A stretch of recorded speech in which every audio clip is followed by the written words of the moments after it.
as a webcam input. So it's not like you have to install any drivers or anything like that. You just plug the USB-C cable into your device, and then the computer that you're using will see the feed from the A10 Mini Pro, and it will get the audio as well from the A10 Mini Pro. So for that reason, you can absolutely use it with Zoom, and I could fire my Zoom up right here and show you, but I don't really feel the need to. You guys, you know what? Let's do it. Actually, I can't because I haven't plugged in a USB-C cable, because instead I'm using the USB-C to record. So that's one interesting thing. You can't do both USB-C recording with the A10 Mini Pro and USB output. It's either or. You have to pick. So no, I can't show you that right now. But yes, if you were wanting to use the USB-C output, it would show up as a webcam in Zoom, and then you can absolutely up your production quality. You've got 4 cameras to choose from if you wanted to go absolutely wild with Zoom. You could use the advanced chroma keyer, which is inside the A10 Mini Pro, and key out backgrounds and put yourself wherever.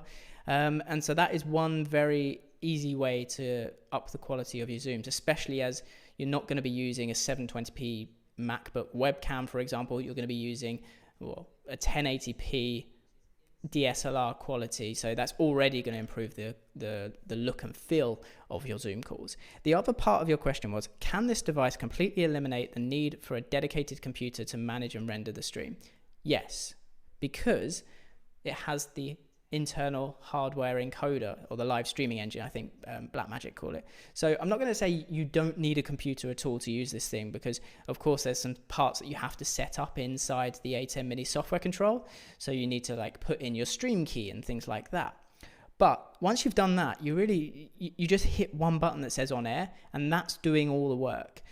So you don't need to spend a lot of money on a secondary streaming computer, because it's all built in. You don't even need anything like OBS or any software, streaming software, because again, you've got that built-in hardware encoder to do the work for you. So I hope that answers your 2 questions there. Let's go to the live chat. I want to get some of the live chat questions in. A lot of your questions, to be fair, are when will it ship, which I have no info, I'm afraid. Yes, you can stream directly with the Pro. Mansplainer asks, no computer needed. Exactly. A10 Mini Pro plus Rodecaster, what is the best audio workflow to avoid delays, says Jose Riviera. I actually use this exact setup, the A10 Mini Pro. I actually used the A10 Mini before I got the Pro, with a Rode Procaster. And the setup that I used, and I display it in one of my other videos. So if you go back on my channel, there's a video called My Live Streaming Backpack, I think it is. It's only a couple of weeks old. And in there, I show you how I use the Rode Procaster for audio with the A10 Mini. Now let me grab a cable and show you this cable. Here we go. So this is the cable that I use for, this is going to be interesting because yeah, if I bring it there, you guys can see it. So it is the stereo mini jack that goes into the back of the A10 Mini Pro, or the Blackmagic cameras that I use. And then you've got 2 1/4-inch left and right jacks as well, and that goes into the outputs of the Rode Procaster, and that's how you're going to get audio from the Procaster into the A10 Mini. Sounds fantastic. We use it with Shure SM7B microphones, crisp, love it, brilliant. In terms of audio delay, again, because I feed it directly into my Blackmagic Pocket Cinema camera, I don't see any delay personally. Rick, good question in the chat, has asked, and a lot of people have asked this. Let's see if I can get the question on screen. Here we go. So Rick asked it, but also Manish as well. Is it possible to stream multiple platforms simultaneously, like Facebook and YouTube, at the same time? The answer is yes. Now, it's not necessarily a A10 Mini Pro thing or a Blackmagic thing, but essentially what you would do, and I'm going to have again a full tutorial on how to do this step by step using the A10 Mini Pro. So if you're new here, do hit the subscribe button. I've got a bunch of tutorials and videos coming along. So yeah, make sure if this is the first time you've seen me, hit the subscribe button. I'm Alex Pettit. I do a lot of tutorials and tech broadcast videos to teach you how to make the full use of these things. So to answer the question, essentially the answer is yes. What you would do is, well, let me backtrack a little bit. The A10 Mini Pro comes set up with 3 what they call streaming destinations: Twitch, YouTube, and Facebook. However, they do still give you the ability to edit it's called an XML file, but it's essentially like a setup file. You can edit that setup file and add in any other streaming locations that you want. Now, what isn't available, or that I haven't tested yet, and I don't know anyone else that's been able to do it, is you can't in that streaming profile say stream to this Facebook page and also stream to this YouTube page. However, you can use third-party services like Restream, Caster, Grabio is another one I use a lot, and you can stream to that destination from your A10 Mini Pro. And then those services are all distribution services. So once that service receives your broadcast from the A10 Mini Pro, it just passes it along. It doesn't touch it. It doesn't change the resolution or the bitrate or anything like that. It just splits it to all the destinations that you want. So that then sends it to Facebook, Twitter, well, not Instagram, although you can live stream to Instagram, Twitch, anywhere else, Periscope. And so, yeah, in effect, you can actually live stream without a computer or without needing software encoding, using the hardware encoder on the Blackmagic A10 Mini Pro to as many locations as you want. You just need to do it in conjunction with one of these third-party services. And as I say, I'll be doing a full tutorial how to use something like Restream or Caster with the A10 Mini Pro, showing you how to find the streaming XML file, edit it to add your Restream account in there, and then showing you also how to use Restream to distribute it to all those platforms. So yes, it absolutely is possible, and that really is one of the things that makes this product so powerful as well. I've had this for about a week now. It's brilliant. I'm not even just saying that. It's so good. A device that allows me to, essentially what I did the other day, get out of bed, walk to my desk here, flick on the power, and then the only other thing I need to do, because my cameras and the lights automatically come on, the only other thing I need to do is press the one on air button on the device, and I'm streaming, I'm live. That shouldn't be that easy, and it's putting many people out, or it will put many people out of a job, including myself. Blackmagic are making it too easy for the everyday person to go live in very good quality. Let's take some more questions, shall we? Can we use the mixer to do both live stream and live display on a screen for the audience? This has been another really popular question, because if you're wanting to use the multi-view, so let's just get one thing clear. The multi-view can only be output on the HDMI out from the A10 Mini Pro. You can't put the multi-view on the USB output and then show that on your computer screen, for example. It has to come out of the HDMI output. So that means if you're using multi-view, there really isn't a way of having another HDMI to plug into a projector or a screen. However, I have a workaround, and bear with me with this one for a second, guys. Useful for you. So essentially, if you're wanting to live stream and use the multi-view and output to a external display to show an audience member or something like that, here's my suggestion. You're going to use the internal live streaming encoder on the A10 Mini Pro to live stream. You're then going to use multi-view. You're going to use the HDMI out for the multi-view, because that's the only way to do it, which leaves you with the USB-C output. That gives you program out. Again, that's not selectable. You have to have program out, but that's what you want to display on a screen anyway. So you're going to take that into your, let's say, Mac, could be a PC, running either OBS or QuickTime, something that displays the video. You're going to plug into your computer an external display, so something like a computer screen or a projector. And you're going to open up OBS or open up QuickTime, put it full screen, drag it to the external display, and technically, yes, you're live streaming, you've got your multi-view, and you've got your program out on a monitor.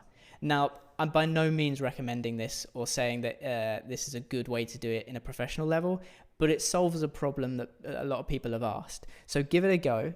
I haven't tried it yet. Let me know what you guys think if you do try this.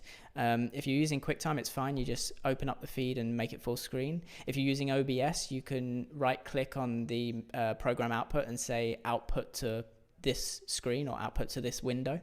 So yeah, give that a try. Let me go back here and get some more questions. We've got this one, maybe this one, can I? I've kind of covered that already. Let me check more of the live chat. Can you only use A10 Mini software to switch between cameras, or do you have an A10 Mini Pro to do so? Can you only use the A10 Mini software to switch between? So this is from Quint. I think he's asking if you have to use the software to switch between cameras, or can you use the hardware? If that's what you're asking, Quint, let me just show you. I'll get the second camera out as well. You don't have to really touch the software to switch cameras. Again, you'll just see there. So in terms of the hardware buttons that you have on the A10 Mini Pro, I'll try and stay as still as possible. This is your source buttons. So any one of these, if I click 3, that will go back to me. And then 2 goes back to there. So you can see I'm not using the software, I'm using the hardware. All of these are to do with audio up here. So audio levels, where I want the audio coming in from, if I want it to audio follow video or anything like that. Again, more audio options up here with the mic inputs. I've got my still, so if I wanted to cut to the still, there it is.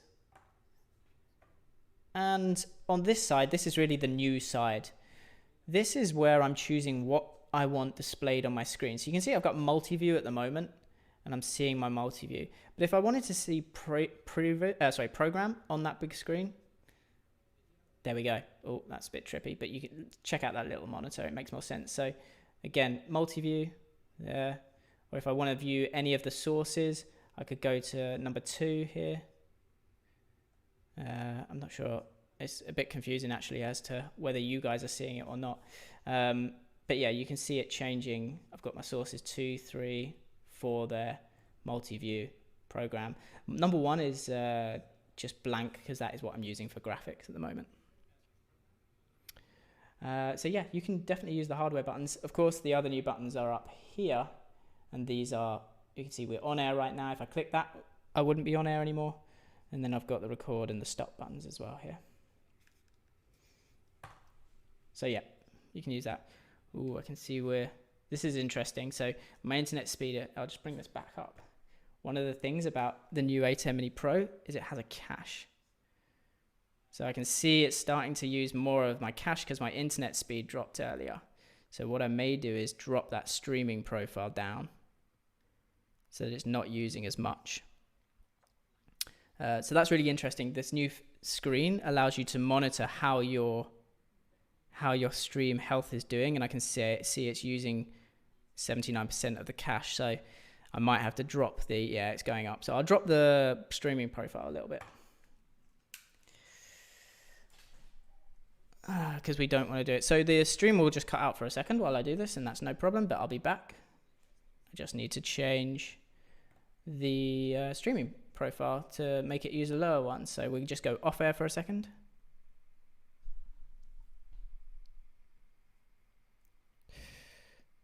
There we go. And now if I go back to multi-view, cache is okay, and the data rate isn't as high. There we go. So we're back. Sorry for those of you that had a longer pause than expected. Oh, that's interesting. Let me refresh that. I've got multiple windows open, so I don't think that helps either. There we go. That's better. Now I can hear everything and see everything. Sorry about that delay, guys. So yeah, one of the things I just experienced there is my internet speed drastically dropped. I don't know why. One of the things that they've been doing in the UK is limiting the internet speeds and the quality that you're able to put out because of lockdown and how many people are using the internet. So my internet speed randomly just drastically dropped there. And so what the A10 did, which is good, is it started banking all the frames that it wasn't able to send to the internal cache. But obviously I didn't want the show to completely go down. So I decided to just drop the bitrate because I was already using a high bitrate. I dropped down a streaming profile. Now everything's okay. So one of the things that I would, yeah, much better now. Good. One of the things that I would highly recommend you doing before ever starting a live stream is do a speed test on the line that you're going to do. And a lot of people say choose a bit rate for streaming or a streaming profile that is somewhere between 50% and 25% of what your line is. Because then, like I just had, if you get a drastic drop, you've still got a headroom. So if suddenly your line does drop 50%, then you're still got enough headroom to get you by. I chanced it simply because I wanted to see what the maximum I could put out was. This isn't a professional stream for a client. I'd never do anything like that for a client. This is just my own channel, and I wanted to see what the quality would be like. So let's go back to a few more comments. I'm going to wrap this up, I reckon, in about 15 or so minutes. I'll do another one of these. Let me know in the chat if you found this useful and if you found this broadcast helpful in making decisions about whether you get an A10 Mini Pro or helping you just set yours up or anything like that. I'd love to know whether it's worth me continuing this as a series. So your feedback is very much appreciated. Can I overlay text on the lower thirds part of the screen? A bit like this is what you're asking. So this is one of the questions we had in about graphics, funnily enough. So I'll read this one out as well, and I'll answer both at the same time. Can I live stream and be able to use 2 overlay graphics at the same time? For example, in an interview, I must have my channel logo up on the top left, but be able to bring in a lower third anytime I want. And most importantly, can this be done directly in the A10 Mini Pro without feeding it to anywhere like OBS or other software in order to keep the highest possible encoding reliability? Well, the simple answer is yes. You can see it being done right now. For example, I've got the lower third that animated on, and I'm using the A10 Mini Pro to encode this, as I say. So I've got the lower third, which you saw animate on. I've also now just put on the subscribe bug up here, so you can have multiple things on screen. Now, how am I doing this? Again, I'm going to do a much more detailed descriptive tutorial video about how I'm doing these animation graphics, because as the question asks, you only have a still store in the A10 Mini Pro. So how are you doing animated graphics?